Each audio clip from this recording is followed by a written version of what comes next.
வணக்கம். உலகம் முழுவதும் இன்று ஈஸ்டர் பண்டிகை கொண்டாடப்பட்டு வருகிறது. இலங்கையில் ஈஸ்டர் பண்டிகையை முன்னிட்டு கிறிஸ்தவ தேவாலயங்களுக்கு கிறிஸ்தவ மக்கள் சென்று வழிபாட்டில் ஈடுபட்டு வருகின்றனர். இந்நிலையில் அங்கு பல்வேறு இடங்களில் திடீர் குண்டுவெடிப்பு சம்பவங்கள் நடந்துள்ளன.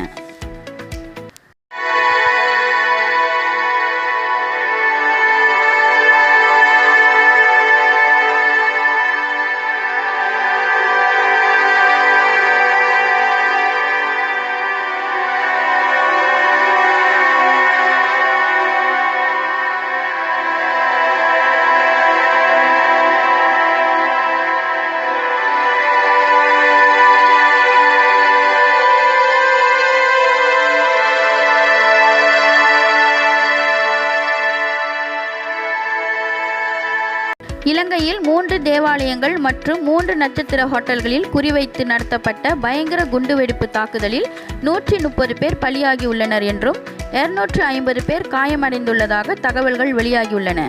குண்டுவெடிப்பின் காரணமாக அப்பகுதியில் பலத்த பாதுகாப்பு ஏற்பாடுகள் செய்யப்பட்டுள்ளன. இச்சம்பவம் தொடர்பாக இதுவரை எந்த ஒரு தீவிரவாத இயக்கமும் பொறுப்பேற்கவில்லை என தெரிய வருகிறது. குண்டுவெடிப்பின் காரணமாக சுற்றுவட்டார பகுதிகளில் உள்ள பொதுமக்கள் மிகுந்த அச்சத்துடன் காணப்படுகின்றனர். நம் நாடு செய்திகளுக்காக Kanimozhi. Press the bell icon on the YouTube app and never miss another update.